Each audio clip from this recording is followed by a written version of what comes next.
Welcome to Home Field Advantage, SFA's only home for sports nationally, locally, and on campus. I'm your host, Bobby Morrow.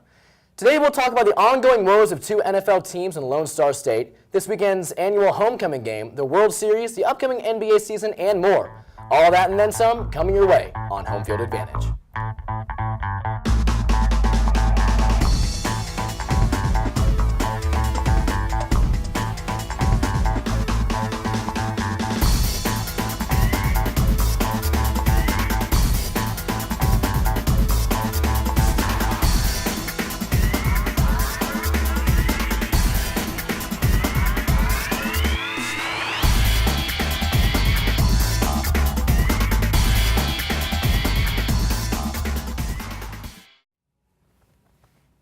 The Cowboys lost their fourth game in a row, losing to their division rival, the New York Giants.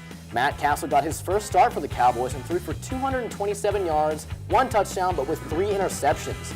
It wasn't all bad for the Cowboys, though. Running back Dan McFadden had himself a game, running for 152 yards and 1 touchdown. However, the Giants took advantage of the 4 Cowboys turnovers. The Cowboys are now 2-4 on the season and are in last place in the NFC East Division. The Texans lost badly to the Miami Dolphins this week, losing 44-26. Dolphins quarterback Ryan Tannehill had 3 touchdown passes in the first quarter. Miami became the first team in at least 75 years to score 4 offensive touchdowns of at least 50 yards in one half. More bad news for Texans fans. Running back Arian Foster hobbled off the field late in the game with an Achilles injury that might end his season. The Texans are now 2-5, but only second place in the AFC South. It looks like the Houston Cougars have found their niche in this year's college football season with a blowout victory against the UCF Knights this past Saturday. Despite the Cougars falling behind late in the first half, the second half didn't go as planned for the Knights.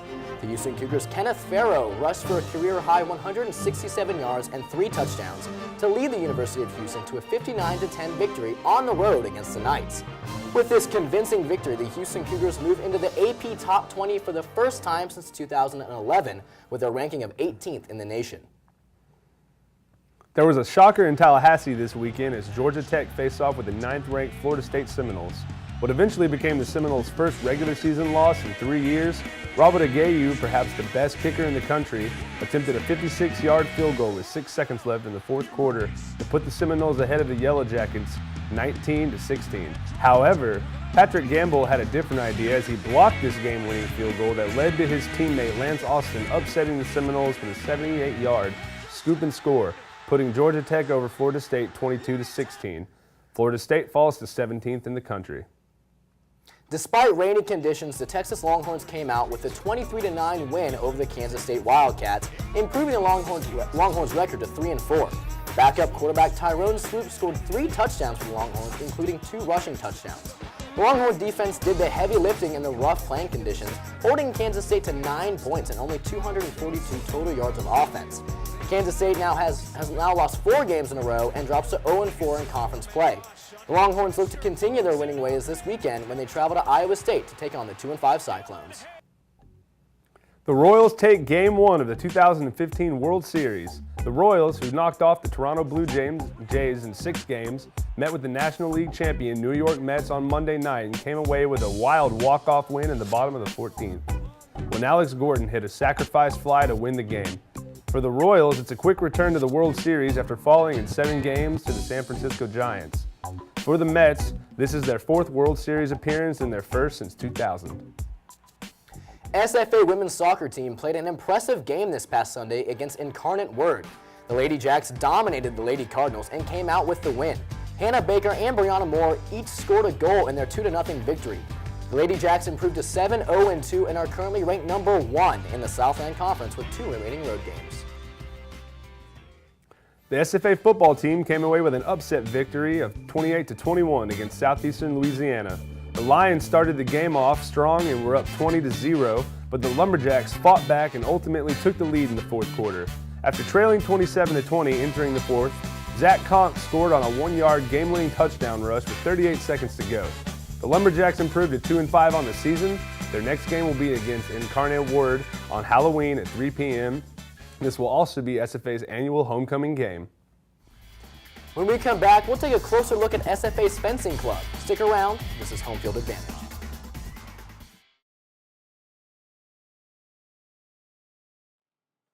Fencing isn't the most popular sport in the States. However, SFA has a fencing club here on campus. We've sent our very own Philly Galendo to check it out. In SFA, there are so many sports clubs that often become overlooked by many. However, there's one sport that trains students to maintain balance, technique, and patience. The main object of a fencing bout, which is what an individual game is called, is to effectively score 5 points. Each time a fencer scores a touch, he or she receives a point. You have to score 5 points on your opponent before he or she scores that number on you. The fencers are given 6 minutes, and if time's up, whoever has the most points wins.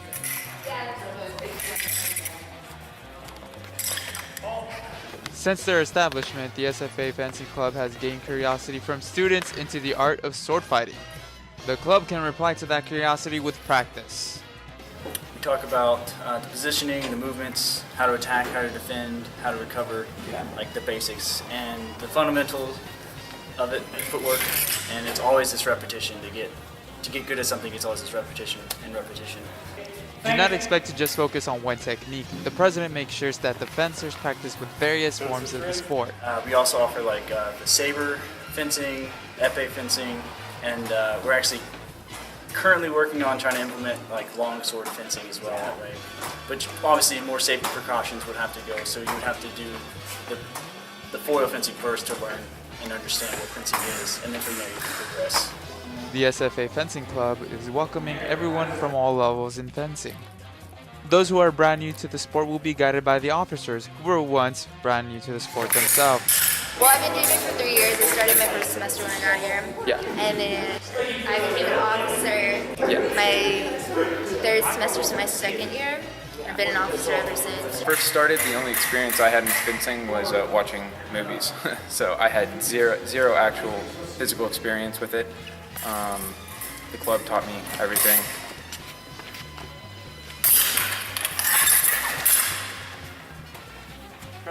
We provide all the gear. The only dues is like after the third meeting or so, after you've had time to like get a feel for it, if you really like the teaching of it or if you just really like it, it's about just $10. The purpose of this club is to introduce fencing to curious students and provide a practice space and friendly environment for experienced fencers to improve their techniques. Practice is held Monday nights 8 p.m. to 9:45 p.m. at the HPE Rock Climbing Room. Validated student ID is required to get in. For more information, visit the SFA Fencing Club page on Facebook. From Home Field Advantage, this is Philly Galindo.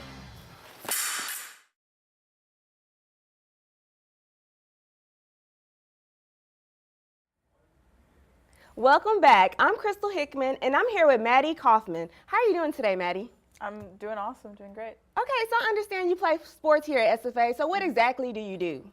I run track for the track team here. Actually, I do the heptathlon and pole vault as well. Oh, you do? So was it your choice to do those two events, or was it like, is that what you're good at? Or? Actually, it's 8 events. I do 8 events, and yeah, I guess it was my choice. I came in, and I was only supposed to do a couple, but they said, you know what, you'd be really, really good at the hep, and so, you know. Can you explain that for me? Yeah. The first, I do the 100 hurdles, and then I go on to, 30 minutes later, we go on to the high jump, and then we go to shot put, and then we go to 200, and that's the first day. And the second day, we do the long jump, and then we do javelin, and then we run the 800. Oh. Yes, and so it's it's a lot. It's a lot, it is. And also I pole vault on the side, so it's kind of more of, honestly, I pole vault. I rarely practice pole vault, but I do it enough just to get points at conference, just so we can win again, like we always do. So. Okay, so you're doing a lot. So how much training, how much time do you put into your training? Oh, especially nowadays, and during season, we probably practice probably about 4 to 6 hours a day. Ooh. Yes, it's, for me, I think if it's during one event, I would get so bored with it. I get bored really easily. So I would get really bored with it, but I love it, you know. From, let's say one day of practice we'll go through 3 different events. We'll go from the shot put, and then we'll go to, let's say we'll have a running event, and then we'll do long jump after that. Yeah. So you don't stay on one event for too long. You keep going on, and you move on to the next one, move on to the next one, move on to the next one. And I love that because it's, you know, then again, it's time consuming and it's grueling on your body, but it keeps me I guess, focused and having fun with it. Oh, that's good. As long as you're having fun. Yeah. So what's like been a challenge for you? What's the hardest like event or challenge anything? Oh, the hardest event. No one likes the 800. No one likes running 2 laps. No one likes it. Yeah. But I think the most frustrating one would probably be most frustrating, but I want it to be more fun would be the javelin. Yeah. I love the javelin. It's Yeah. not hard ish. It's not. I guess it doesn't make you feel like you're dying like the 800 does. Yeah. But it's really technical. You lift the javelin, it's really, really light, so you think you can throw it really far, but in reality, it's really, really hard. There's a lot of technical things that go into it, and people don't understand, but it's, if you throw it right, it looks really cool, but it's not, majority of the time, it's pretty hard. Yes. So I understand, like, you're the senior, so what's it like to be in charge of all these freshmen and all these young people coming in? Well, actually, our team probably doubled this year. Maybe not, but pretty freaking close. It was, we got so many new freshmen this year. SFA is getting on the map, of course, with Demi, with our basketball team, our football team, Gus. Yeah. It's going really, really well. So we had a lot of more freshmen, and some of them came in, and some of them are really good. Some of them, need some work. But my coach just kind of put that on me, saying, you know what, Maddie, you need to, be the leader when I'm not there. You need to lead them. You need to know what the workout is. You need to teach them through it. You need to be the guinea pig for everything. And I like that. I like being, the leader. I love that about my coach and how he trusts me into doing that. It's just a great feeling being the leader and all of it. It's good. That's good. Well, far from being a leader, I understand you're in some other activities at SFA. So what other orgs are you in? Well, actually, I'm on this show. But yeah, I'm probably, actually no, I am definitely the only radio TV major or anything like that of that sort on the track team. I think even a lot of the teams, I don't really know anybody else besides maybe I think one tennis player that's in the radio TV field. I think because it's so time consuming. Radio, TV, and stuff. You have a lot of projects. You have a lot of filming you have to do. You have a lot of, I guess, just time that you need. And same thing with track. Like I said before, it's 4 to 6 hours a day on the track, and it's kind of hard juggling those two things. But I love both of them, so I try to make the best of both. Sometimes I fall short, but but other than that, I love them both. So. As long as you love them, that's good. I also understand that I learned that you are also on the ESPN. So how's that working, and what's different from this show and then the ESPN? Oh, the ESPN class that we have here, it's different. It's like a job. It's not even like a job. It is a job. You get in, you walk in, he tells you what you need to do, this and this and that, and then you go, and you leave and you go. And if you don't know what you're doing, it's a sink or swim kind of thing. So it's a sink or swim. So if you don't know what you're doing, he will chew you out, and it's a straight up job. And I love that about it. I love the intensity of the pressure that he puts us under. He literally conveys a job atmosphere, and that's perfect for us. That's what we need. That's what we're looking for, and so that's why we're here in college, to get a good degree and do really well. All right. Well, that's all the time we have today. So I want to thank Maddie for joining us. Up next, we have the boys, and they're going to debate some interesting topics with sports.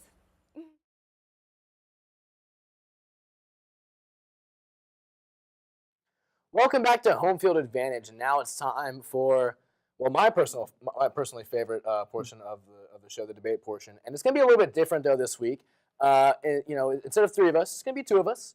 It's going to be me and Juwan sitting here just battling it out. Yes, sir. Throwing back our opinions and just seeing who's going to come out victorious in all of our subjects. And, I'm sure it's going to be me. But no, sir. We'll just talk about it anyway. I'll throw you a chance out there. So, of course, the big thing going on right now is a World Series. Yeah. So, right now it's the World Series. Game 1 was last night. And, of course, it's the Mets versus Royals. And Game 1 was last night. It was Edison Volquez versus Matt Harvey. 2 fantastic aces that just, they dominate each team they face. I was excited to watch it, and it was a great game. Great game. It went into the 14th inning. Yeah, that was actually a very good game. The 14th inning, that's abnormal. But for a baseball lover, they had to love watching 14 innings of pure greatness. Oh, free baseball. Yeah, free baseball. You got 5 innings of free baseball coming at you. That's pretty awesome. Sir. And especially the home team got to get that walk-off for their fans. So that was awesome. But one thing that I really wanted to talk about, because it was such a big thing that we learned about only after Edison Volquez got off, stopped pitching in the middle of the game. Edison Volquez's father passed away. Yeah, I actually heard about that. Right before, I mean, he didn't know, but while he was on his way to the stadium, his father did pass away. Yeah, that's actually devastating. You're going into one of the biggest games of your life, and to hear that you lost a family member, nobody, athlete or not, that is something that anybody going into their job will be ill-equipped to prepare themselves for, going into something that's extra big to your career. Well, and the thing is, though, there's a lot of backlash coming out, towards the commentators that were talking about the game, because Edison Volquez didn't know about his father before the game, and there's a lot of backlash coming back from the commentators, because they're saying, "Why didn't you guys say that? Why didn't you guys bring that up?" And the commentators, they say, "Well, it's because we wanted, his family asked us to not tell him, and so we didn't say anything because they know they're smart enough that if they say something, it's going to be on social media, and he's going to know within 5 minutes." Yeah. And I don't know. I was watching the game, and when he came out of the game, that's when they started talking about it. And I gotta admit, he looked very not upset as in sad. Obviously, he was. He looked angry in the dugout. He went in the clubhouse, found out obviously, and then came out, talked to his manager Ned Yost, and he looked very upset. Yeah, but when you lose someone like that going into a game, you always want to. It's almost like an added motivation. You might have that on your mind, but something like that, a sport that you love, can give you peace. Absolutely. And for them to unable to come away with the win, that had to be a hard thing on him. Well, they did come away with the win though. Alex Gordon hit that walk-off. Oh, they did win. But he did go home. He went home for his father's funeral, and he will be back in Game 3, even though he won't be pitching in Game 3. But the World Series is still going to be a great series, because this is the Mets. Yeah. I mean, when you think about power pitching, that is the Mets. I mean, they have Matt Harvey, Jacob deGrom, and other Met pitchers that are just dominating. But the thing is, you also have this Royals team who can hit anything. Yeah. And they have hit anything. Looking back at previous series they played, they will hit them, and they did it last night. This is going to be a great series. Yeah, absolutely great. And the Chicago Mets are playing for something extra. New York Mets. New York Mets. New York Mets, I'm sorry. They're playing for something extra. I think the last time they won was like 1987. 86, I want to say. So, this is a big opportunity to get that chip off their back, Absolutely. And then but the Royals have it, because they lost in 7 games last year. Yeah. So they have that little extra motivation as well. Well, regardless, it's going to be a great series. I hope it goes 7 games. I think it will, because these are both evenly matched teams. I'm looking forward to it. Back on the home front, though, we have homecoming this weekend on Halloween.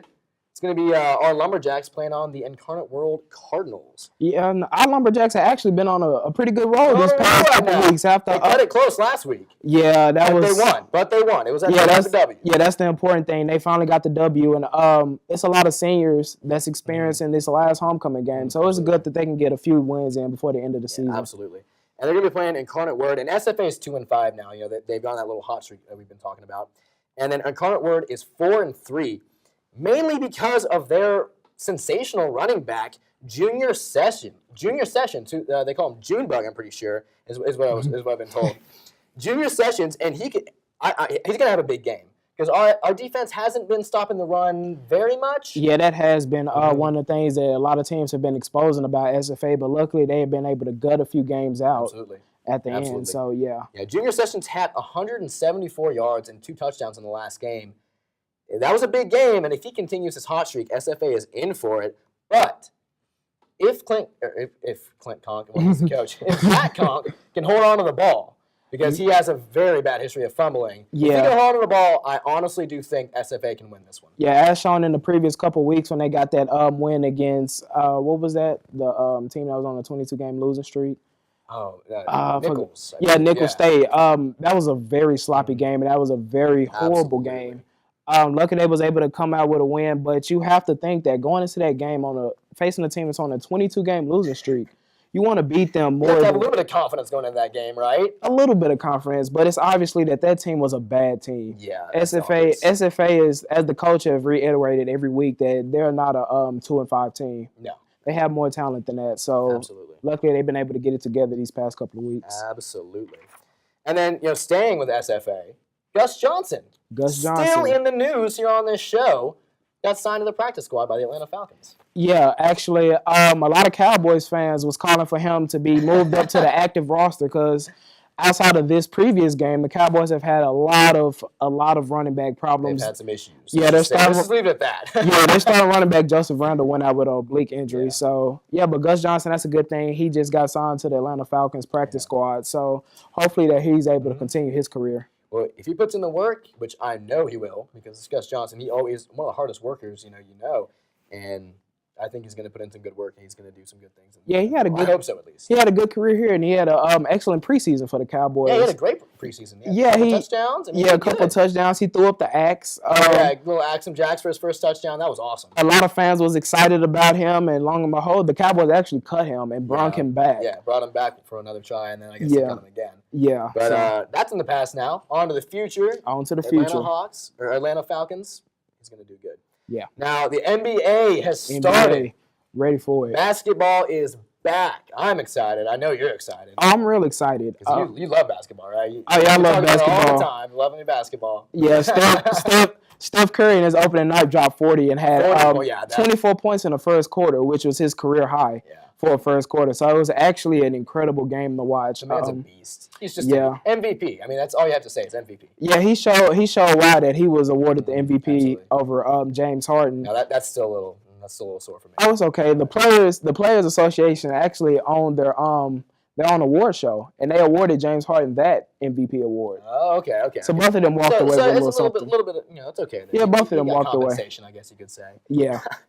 But so we have the Mavs playing the Suns, and the Mavs. I know it's preseason. We always say, "Oh, it's just preseason," but they did go 0-7 in the preseason. Well, they have 3 new additions to the starting lineup, new point guard, new shooting guard, new center. So, it's going to take a little time to get the chemistry going, just like last year. Chemistry's huge in basketball. Yeah, chemistry is huge because, you just can't be floating out there. Look at last year. Kevin Love, LeBron James. What did Kevin Love do for the first half of the season? Yeah, they didn't get it together until after the All-Star break. So, no chemistry there, but they got it back. The chemistry is big. The Mavericks actually have a few new pieces that they should be able to get to deep in the playoffs this year. Let's talk about the other Texas teams. First, the Rockets. Oh yeah, I mean, they're going to be in the conversation. Yeah, with Dwight Howard, James Harden, Patrick Beverley, Ty Lawson. That's 4 guys that are just. I mean, you hear those names, you're like, yeah, those guys are good. Yeah, this year for James Harden to prove that he was robbed of that MVP award, he has to get it done this year, Bobby. Oh yeah, he has to get it done. I think he will too. He's confident. He is, but He was. There was an interview yesterday. They asked him, "Who do you think the all-around best player in the league is?" And he said, "Of course, myself." I actually heard that, and a lot of people criticized him for that. But if if you're a competitor, you're going to think that you're the best. Oh, I hope so. Would his fans want to hear that? No, LeBron is better than me. I'm not that good. Steph is better than me. I don't deserve any of this money. Yeah. So no. Confidence is good, and I think the Rockets are going to do good. I hope so, at least. Yeah, I'm not a Rockets fan, but they look like they formed a pretty good team this year. I hope so. Yeah, I'm hoping so. And then the Spurs. Oh, the Spurs. Spurs. Always the Spurs. They're always in the conversation because I think Tim Duncan's 87 years old now. Yeah, he's approaching about 100 century mark. But the thing is he's still amazing. Yeah, the Spurs are one of the most consistent teams in the NBA. Absolutely. I mean, every single year they're in contention to win an NBA title. Every single year. Now, last year they got knocked out by a clutch, lucky shot by Chris Paul, but it happens. So they're pretty consistent. Well, okay, now we're talking about the NBA. Then let's say finals. I know. NBA finals. I mean, just started today. Yeah. But still, let's be a little early. What do you think for the finals? You know what? It's been a lot of big changes. It's been a lot of moving around, head coach changes. Mm-hmm. But I'm gonna stick with who was in it last year. I'm going with the Warriors and the Cavaliers again. Okay. The Warriors, they have their team back. They have Steph Curry, the MVP. Of course. Cavaliers, they have LeBron. They'll get Kyrie back. Kevin Love, he looks to become more comfortable in his role. He's looking to expand on last year, which I'm not going to say it was mediocre, but it wasn't his best. This is the coach's second season. So, it's speak great deal to him. He got to the NBA Finals in his first year. So I believe, This is amazing. Yeah, That's awesome. I believe he learned from that. He's going to come back vicious because a lot of people think it's not his team. Yeah. A lot of people think LeBron is the player, the coach, and the owner. Yeah. But But I got to be honest. I love my Rockets. I love them to death, and they have amazing players. They do. I mean, I have to agree with you though, and that's funny because I was going to say the exact same. I was going to say the Warriors. I was going to say the Cavaliers because those are two teams that you just can't overlook ever because they're just going to be that good.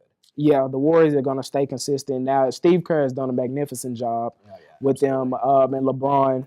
But if you have LeBron, you have a very good opportunity. If you have LeBron, you have wins. Yeah, that is true. LeBron is going to be. It's no year LeBron is not going to be in the finals. So yeah. Well, that's all we have for today. Be sure to follow us on Twitter at SFA_HFA for the latest updates on the Lumberjacks and from around the state. And be sure to nominate a student athlete you know for our weekly Aspire for Greatness Award. We will highlight the winner on next week's show for excelling beyond the field, whether that be in the community, classroom, or in their family life, or otherwise. Just tag them with the hashtag Aspire for Greatness. We'll be back next week with all of your latest SFA, local, state, and nationwide sports news. I'm Bobby Morrow, and I'll see you next week on Home Field Advantage.